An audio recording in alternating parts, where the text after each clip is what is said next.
ఆ తల్లి ఒక చాలా పవర్ఫుల్ మాట ఒకటి మాట్లాడింది ఆ రోజు. ఆ లైన్ నాకు అలా గుర్తుండిపోయింది.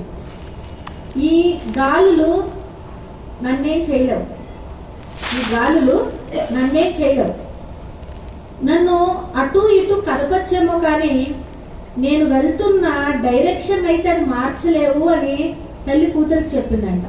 కూతురికి అర్థం అవ్వలేదు అప్పుడు. అదేంటి అమ్మ ఇలా ఉంది అంటే, నేను తల్లి నడుస్తూ ఉంది, కూతురు ఫాలో అవుతూ ఉంది.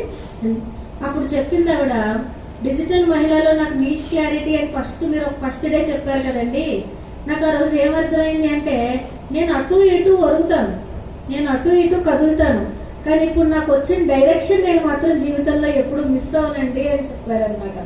ఆ 10 రోజులు ఫస్ట్ సెషన్స్ జరిగినప్పుడు ఆవిడ తర్వాత వాళ్ళ హస్బెండ్ను తనును ఆ ప్రొడక్ట్ ఏదైతే ఉందో, వాళ్ళు పొలంలో పండించుకునే ప్రొడక్ట్ ఏదైతే ఉందో వాళ్ళకి నష్టాలు వచ్చాయి. అదే టైంలో నష్టాలు వస్తున్నాయి అనమాట. ఎవరు కొనట్లేదు అనమాట.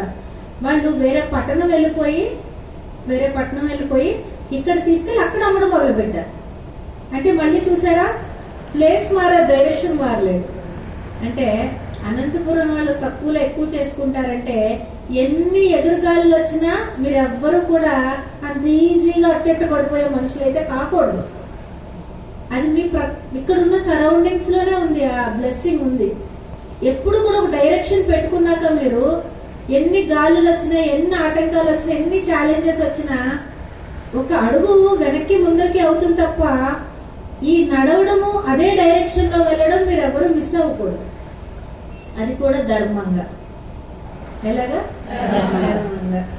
మేడం పేరు పెట్టమన్నప్పుడు నేను 2 సంఘాలకు పేర్లు పెట్టాను. ఇప్పుడు వరకు ఎన్ని సంఘాలు లాంచ్ అయినా కూడా, విజయవాడ అయింది, రాజమండ్రి అయింది, వైజాగ్ అయింది, హైదరాబాద్ లో 8 సంఘాలు అయింది, ఏలూరు అయింది, తణుకు అయింది, తిరుపతి అయింది. ఎక్కడ నేను సంఘానికి పేరు పెట్టలేదు. ఫస్ట్ నళిని గారు విజయవాడ సంఘానికి అడిగారు, ఏం పెట్టమంటారండి అని. విజయం అని పెట్టాను అన్నా. మళ్ళీ మీ సంఘానికే ధర్మ అని పెట్టాను అనమాట. కాబట్టి మీరందరూ ధర్మంగా విజయవంతం అవ్వాలనుకుంటున్నారు. మీకు ఆల్రెడీ డిజిటల్ మహిళా సంఘం అంటే ఏంటో తెలిసే ఉంటుంది, కానీ మళ్ళీ ఒకసారి నేను మీకు గుర్తు చేద్దాం అనుకుంటున్నాను. డిజిటల్ మహిళా కమ్యూనిటీలో సిల్వర్ ఇంతకాలం, గోల్డ్ ఇంతకాలం, డైమండ్ ఇంతకాలం అని ఏవో బ్యాచ్లు ఉంటాయి.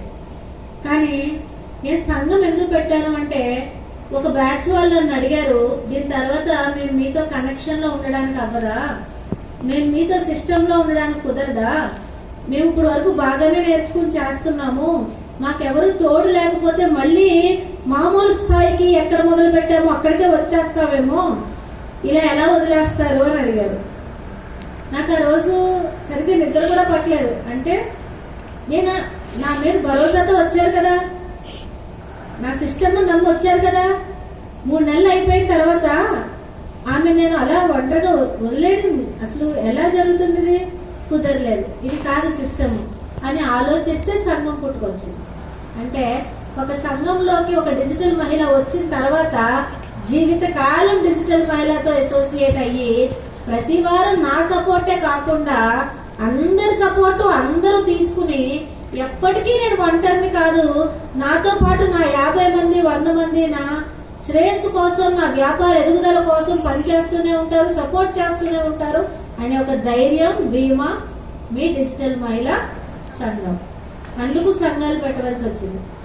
మామూలుగా ఎవరైనా తిరిగారో లేదో నాకు తెలియదు, కానీ నేను ప్రతి ఊరికి వెళ్తున్నాను. ఎందుకు ఊరికి వెళ్తున్నామంటే, ఒకసారి ఆ ప్రదేశానికి వెళ్ళి మిమ్మల్ని డైరెక్ట్ గా కలుసుకుంటే మీ యొక్క స్థాయి, మీరు ఎక్కడున్నారు, ఇంకెక్కడికి ఎదగొచ్చు, ఫ్రమ్ హియర్ టు వేర్ అనేది నాకు తెలియడం కోసం నార్మల్ గా కోచెస్, ట్రైనర్స్ మేము నీడ్ అనాలిసిస్ చేస్తూ ఉంటాం. ఇంకెక్కడ గ్యాప్స్ ఉన్నాయి వీళ్ళకి, మనం ఇంకా ఏం చేయొచ్చు అని తెలుసుకోవడం కోసం ఇలాగ సంఘం యాత్రలు చేస్తూ ఉన్నాం. పొద్దున్న ఇలా వస్తున్నప్పుడు కూడా అదే అనుకుంటున్నాం, ఇంకా ఎన్ని ప్రదేశాలకు వెళ్తాము అంటే, మా వంశీ అంటున్నాడు, మేడం ఇవన్నీ ఆపేసి కొంచెం ఫారెన్, అమెరికా, దుబాయ్ ఇవి కూడా మీరు ప్లాన్ చేస్తే మీతో పాటు మేము కూడా వస్తామంటే అంటారు. అంటే ఎందుకు అన్ని ప్రదేశాలకి తిరుగుతున్నామంటే, ప్రతి ప్రదేశం తీరు ఒకటి కాదు. ప్రతి ప్రదేశానికి ఒకే స్టైల్ ఉండదు. ఒక్కొక్క ప్రాంతానికి ఒక్కొక్క రీతి ఉంటుంది, ఒక్కొక్క ప్రాంత స్వభావం ఉంటుంది, ఒక్కొక్క ప్రాంత నమ్మకాలు ఉంటాయి, ఒక్కొక్క ప్రాంతకి కొన్ని ఎమోషన్స్ డిఫరెంట్ గా ఉంటాయి. అవన్నిటిని అర్థం చేసుకుని మరింత స్ట్రాంగ్ గా సంఘాల్ని పెంచాలన్న ఉద్దేశంతో ప్రతి ప్రదేశానికి తిరుగుతున్నాం అన్నమాట. ఎంత ఆఫ్లైన్ జరిగినా కూడా, ఎన్ని ఆన్లైన్ జరిగినా కూడా అప్పుడప్పుడు పరస్పరంగా మనం కలుసుకోవడం కూడా ఆ హ్యూమన్ కనెక్షన్స్ కి చాలా ఇంపార్టెంట్. అవునా? So happy to meet you all today. కాబట్టి ఈ సంఘంలో మీ అందరికి ఇప్పుడు ఈ సంఘాలు ఎలా నడుస్తాయి ఇవన్నీ తెలిసే ఉంటాయి. మీరు వారానికి, నెలకి 4 వారాలు ఉంటాయి కాబట్టి 4 వారాలు ఒక్కొక్క రోజు ఒక్కొక్కసారి కలుసుకుంటూ ఉంటారు. కొంతమంది ఇప్పుడే డిజిటల్ మహిళలోకి వచ్చిన వాళ్ళకి మీకు ప్యారలల్ గా అటు క్లాసులు రన్ అవుతున్నాయి, సోషల్ మీడియా ఛాలెంజ్లు రన్ అవుతున్నాయి, అదర్ సెషన్స్ రన్ అవడం వల్ల ఇప్పుడు డిజిటల్ మహిళా సంఘాలు కూడా మీటింగ్లకి అటెండ్ అవ్వడం కొంచెం స్ట్రెస్ గానే ఉంటుంది. నేనే చెప్తున్నా, కొంచెం స్ట్రెస్ గానే ఉంటుంది. కానీ మీ కోర్స్ ఏదైతే ఉందో అది అయిపోయిన తర్వాత ప్యారలల్ గా ఎందుకు నడిపించారా అని మీకు అర్థం అవుతుంది, ఎందుకు అలవాటు చేయించారా అని మీకు అర్థం అవుతుంది, మా విజన్ మీకు అర్థం అవుతుంది, ఎందుకు ఇంత మిమ్మల్ని కంఫర్ట్ జోన్ నుంచి బయట